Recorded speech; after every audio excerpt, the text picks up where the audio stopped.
Greetings once again, people, and welcome to yet another episode of Seeking Shamblers. This time around, we're checking out a rather weird one. Basically, we're checking out a level made by John Cook, of TeamFortress fame, basically. This is a TeamFortress level at its core. Specifically for TeamFortress 1.2 or TeamFortress 1.21. I have 1.2. I have yet to find 1.21, but it's basically just a couple days apart, and really 1.21 was more like a hotfix for 1.2, because 1.2 was horribly unstable. If you tried using like the deathX, it would cause the game to crash. Spawn locations don't really work right, so you end up like getting stuck inside each other, which will cause the server to crash. So there's some very severe issues with 1.2, and it makes sense that there's a little hotfix a couple days later. But yeah, as said, I have 1.2, which I figure is close enough for this. As said, really, we're just checking out the level. We're not severely playing within the course of TeamFortress. If we were playing TeamFortress proper, we'd have to, like, try and mentally avoid certain things, because it could easily crash the game. But since it's just us, we should be fine. Anyway, this was done on September 21st of 1996. And it was really, as said, intended for TeamFortress 1.21. Therefore, not really for TeamFortress 1.2 as much, but because they're so identical, it really doesn't matter. And it even says later on, this will not work properly without the 1.2 patch. It doesn't even say 1.21, it says 1.2. Therefore, it even says lately in the documentation, the one I have. Anyway, as said, this is a TeamFortress map. It's fully intended for deathmatch. It was made using quests and MS-DOS edit like a lot of these levels have been. And yeah, this is a capture the flag map designed to be played by two teams, like all other capture the flag maps we've seen.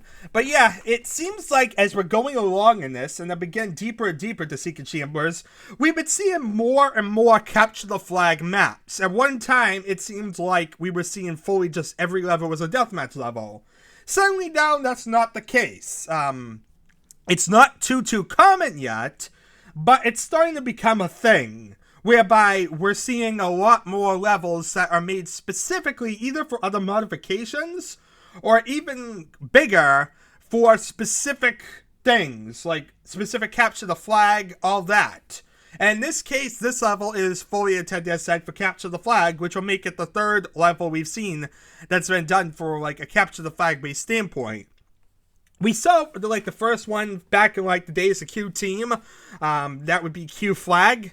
And at the time, that one was kind of like an isolated one we saw, and, like, didn't see any others. And then more recently, we saw another one that was done. Oh god, what's the name of that modification?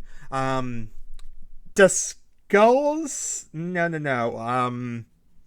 It's the deathmatch enhancement, I think.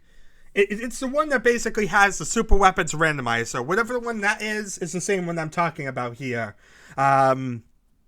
But yeah, basically in that level, you'd basically have like two bases. It was relatively simple. It was like almost a simpler version of the other one we saw. But this one is another capture the flag map. So we're starting to see capture the flag is getting a lot more popular in the Quake community around like September of 1996. Prior to September, you really don't see levels made for modifications. They're all pretty much just levels. By the time of November, you're starting to see levels made for modifications. They aren't too common just yet. But as we're moving along, we're definitely seeing it becoming more and more of a thing. So, needless to say, at some point, we're really going to start seeing a lot of levels just dedicated to some modification. So yeah, basically that is something to really start looking at when we start going along again deeper into this mess. But for the time being, it's still relatively mostly going to be single-player deathmatch levels, stuff that we're kind of can play in a vanilla setting at least. I'm not sure if that will change ever, and the majority will like start leaning towards something else. But you're definitely seeing a mass popularity starting for Capture the Flag. Though, so far, I've yet to see a Capture the Flag map that actually works between two levels. Each one has been for a totally different modification, and therefore the rules don't really line up at all. In fact, it won't really work at all between them. I mean, especially not the one that was Q-Team. Q-Team especially is like, it has too much stuff that makes it otherwise not really work. And it sounds like this one won't work without TeamFortress. So, yeah, needless to say, it's like all are like their own little things, and therefore you don't really have a compatibility between all these capture the flag modes. Anyway, there's a flag in the center of the map, which must be captured and returned to a player's base. So this one's kind of a little bit different from the other capture the flag maps. The other capture the flag maps, and the mentality of them was always capture the flag from the opposing base and then return it to your base. This one, you're capturing the flag from the center of the map and then return it to your base. So it's a little bit different. And when someone has a flag, they glow, they move at half speed, and are prevented from entering some sections of the map. That last part's probably the most interesting. I don't think any levels have really locked off areas mid-map or something. So I'm rather interested to see what they mean by that. Also, you move at half speed. That sounds rather rough, especially if you're like a soldier or something and moving slow to begin with. Anyway, as said, you also glow. And yeah, that's something that's pretty standard for these. Anyway, it's difficult for a player to enter an enemy base due to the defenses. Curious what defenses they mean. Anyway, there are also resupply points under the ramps in each base. It's not protested in a team game, so please mail me about any problems with the map, blah blah blah. Okay, so let's see here. This level, as said, is really intended mostly for 1.21. I have 1.2. Now, 1.2 has some severe bugs in it. However, I don't think they're really going to prevent me from checking out this level, and therefore why I'm bothering to do this. I actually had a recording I was doing before. I ended up deciding I wasn't going to do this level for a moment, and I ended up disagreeing with myself and decided to do this. Why? Because really the major issues with 1.2 is one, the jetpack. The jetpack is horribly unstable at this point. But really, we don't really care about the jetpack. That is for one class only. As long as we avoid being a heavy weapons guy, we won't even have that problem. Even if we were the heavy weapons guy, you need to like specifically use a certain impulse to set it. It's really something that you have to go out of your way to even see. The other major issue with 1.2 is with spawn locations. Basically, you end up like inside of everybody else, and that basically ends up creating like a weird infinite loop that causes crashes. That isn't really a problem because we're the only player in the map. So that means as long as we're not trying to like play this with other people, we should be perfectly fine to be able to check out this one. But yeah, don't ever think I'm going to be playing this as like a deathmatch map with anybody else. At least not for the time being on 1.2. If I ever find 1.21, maybe, but 1.2 is just too horribly unstable to really work with that. Anyway, the third real issue is perhaps the biggest one that was going to like make me decide maybe not to do this, is the spawn locations. Basically, one of the big things about deathmatch maps is the spawn locations of them and where exactly you're located in the map. The big issue with 1.2 is that spawn locations don't really work at all. As soon as you basically spawn to the level, you get sent to like the first spawn location. You can never change it. You can never really have anything different happen. And you're going to indefinitely be stuck in the same location, spawning over and over. And essentially this means with other people spawning in the same location, you're bound to easily crash the server. So yeah, it's a horribly unstable patch. But, here's the but. While spawn locations don't really work once you become a class, they do work in the camera mode, in the observer mode. You're able to cycle between all the deathmatch spawn locations without actually choosing a class. And that's basically the biggest factor here that's saying I might as well do this. Because if I'm able to cycle between all of it and see all the areas anyway, that means I could tell you where all the deathmatch spawn locations are. And everything else is basically stuff that we are able to really do, as long as there were no other players involved in this. If there were other players involved in this deathmatch server, this would all be a big problem. But, as said, because I'm the only person playing this, and there's really nothing that's really preventing me from really doing anything as far as I know, I assume I could be playing this by myself, then basically we should be able to check this out as just 1.2, no issues. Anyway, I've been rambling for the last 10 minutes about why I can play this in 1.2 instead of 1.21. since I can't really find a ladder. Yeah, finding specific versions for these old things are going to be really, really difficult, if not impossible, because they came out so close to each other that it makes it rather difficult. And I really don't want to like jump up to like 1.3 or whatnot, because at the same time, that might in turn open up another whole can of worms. Maybe something's like lined up totally different there and it was intended for 1.2. So I'm trying to make it as accurate as possible. But as said, this is possibly the closest I have, and it's the closest I know about. So this is really what I'm going to work with. And at the same time, it's not too different as long as you ignore the really devastating bugs. Which, as said, are mostly if you have another player involved in this, which we do not. So, with that in mind, let's load up this level and see what in God's name this Capture the Flag map is about. As said, it's just called deathX. In fact, doesn't even have a level name inside, which is pretty surprising for a fancy thing like TeamFortress. But yeah, here is TeamFortress. The standard TeamFortress that we've kind of gotten used to. And yeah, basically, you can't really move around. I kind of get used to floating around in this type of observer mode, because I'm thinking a Q team, whereby you'd like be a ghost moron and fly around. That is not the case here. You can just like move around. In fact, interestingly enough, this seems to be the only deathmatch spawn location.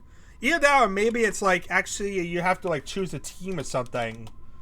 Okay, let's see here. Let's try to be like a scout. I see. So this one actually makes it mandatory to join a team. Q team is basically already on, and you basically need to choose a team to begin with. So I shall choose Inmin 1. I'm in 1. My mistake. I didn't think that worked. Yeah, basically, let's see here. I have this type scout that will tell me I have to do this. Yeah, it's kind of funky, this part. Trying to choose a team is a rather annoying process. As you see, it doesn't like me doing it for some reason. It's like I have to fight with it. It eventually works, but it requires some brute force on my part. And it's rather annoying. Yeah, why is it not working? I'm in 1. Let's do capital I. I'm in 1. No? I'm not sure why this isn't working suddenly. It's always worked, at least somewhat. But yeah, right now, it's not liking me. I'm in 1. I'm in... Let's actually, you know what? It's because of aliases. Aliases don't really work right in single-player mode. You have to go into, like, actual deathmatch. And that, of course, is going to make this all the more complicated because... Let's see if I can do like a modem. Can I even do a modem game in like deathmatch? There we are. Yeah, I'm not even sure if the modem game is working at all. But yeah, we can see it doesn't have any music, so we'll just turn off the music right now. But yeah, getting this game working is definitely a lot harder than your average level. Oh, we don't have the sound of the sniper rifle. Uh-oh. I forgot to move over the sniper rifle. Because yeah, I was just moving over the source files. Whoopsie daisy. Let's see here. Let's see if I can find my TeamFortress 1.2 and move over the sniper rifle quickly. Because that should be pretty simple. Any one of the TeamFortress sniper rifle sounds are exactly the same. They haven't changed it up or something. So, yeah, I just want to get the sound file. There we are. And I want to move into my folder here because I want to have my sniper rifle just in case. I really don't know if I'm even going to be using it. Because after all, it's not really necessary for us to use a sniper rifle. We don't have to be a sniper. In fact, a scout class is probably for the best for this capture the flag business. I can imagine because you need to be moving very fast back and forth.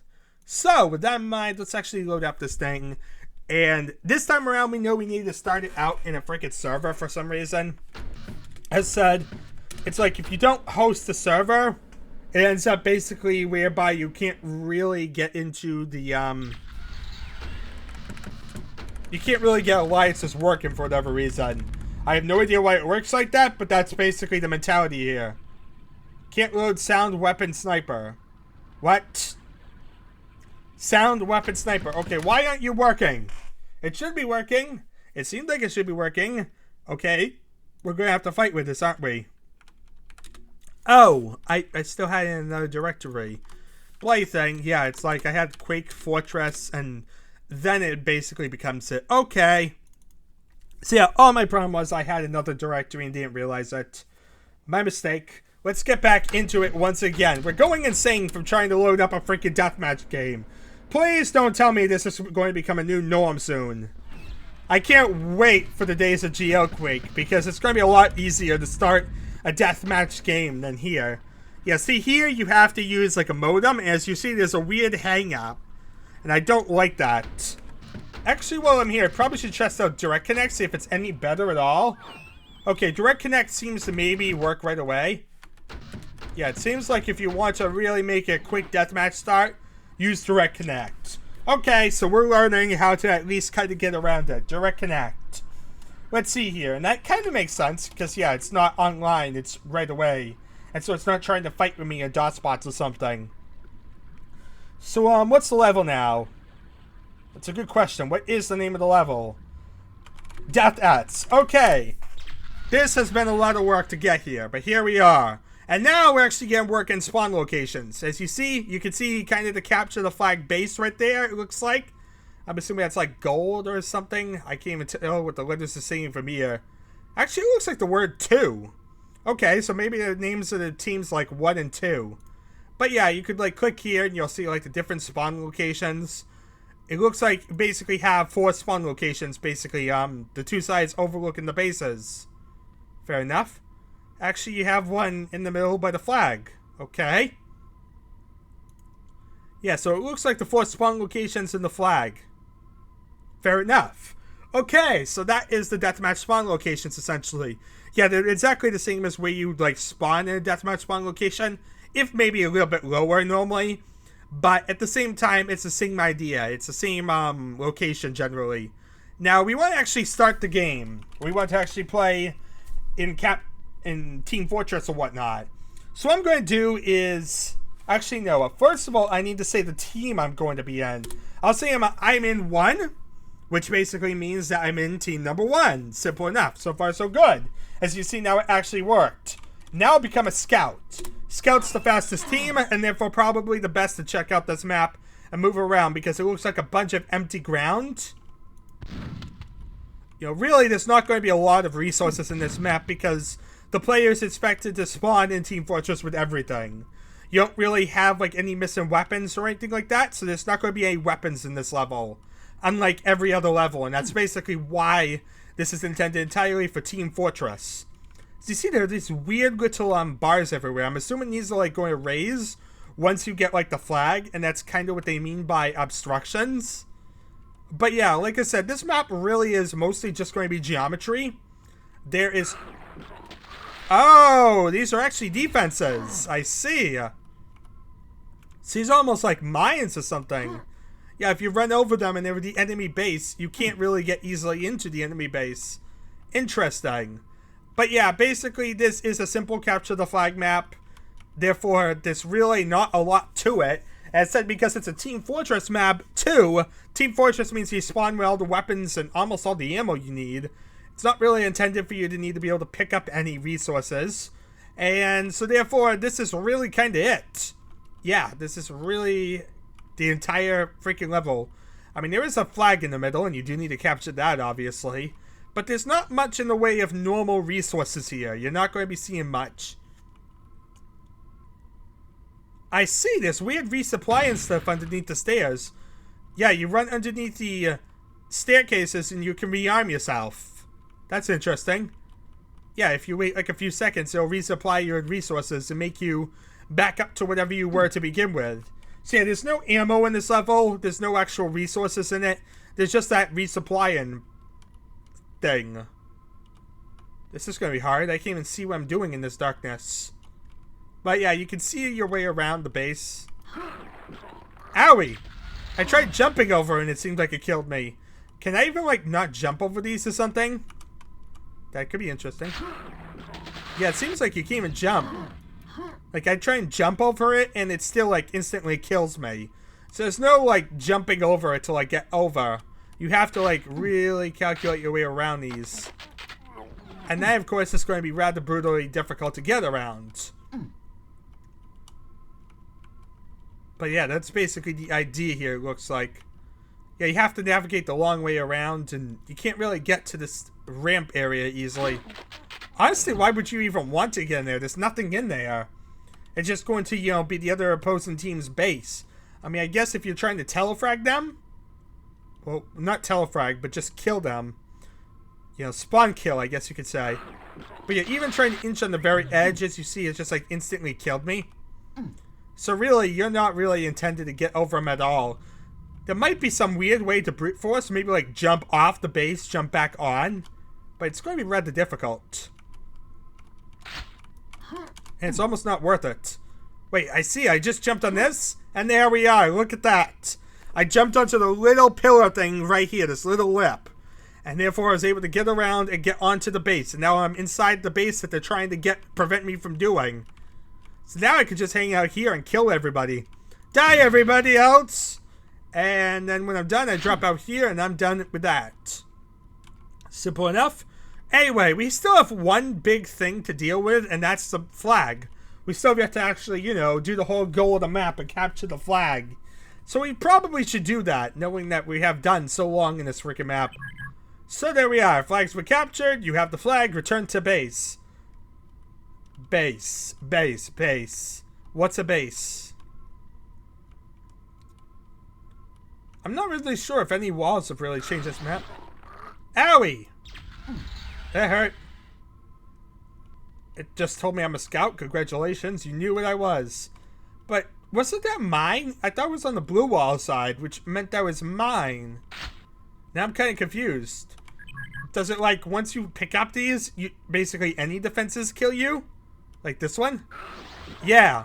Any defenses will kill you as soon as you pick up the flag. Which means the one right in front of here would probably also kill me. As well as literally any others, as far as I can see. Yeah, that makes it rather harder to navigate around, doesn't it? You have to brute force your way around this whole thing. So it's like you'd come this far. We could get that much. You'd come around here, you'd navigate around. But once you get here, this is going to kill you, right? No. Okay, this one defense doesn't kill you, and that's the whole idea. The longer ones would kill you, the shorter one doesn't kill you when you have the flag. So that's important to know. Okay, so we get here and we get the score. And essentially you get 2 frags. Hooray! We just wasted our life for nothing. But yeah, basically you'd run around, you'd pick up the flag again.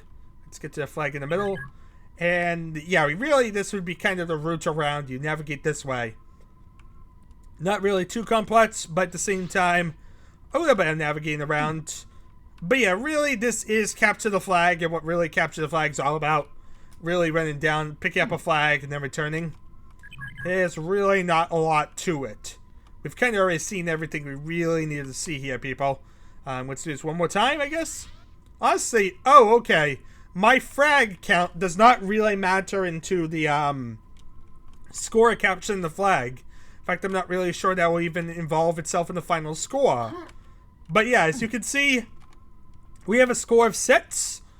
We don't know what the enemy's score is because there is no enemy after all. But we have the flag. We can capture it and return to base. Works pretty well for us, I guess. Simple enough. So, there we are. Really simple capture the flag map.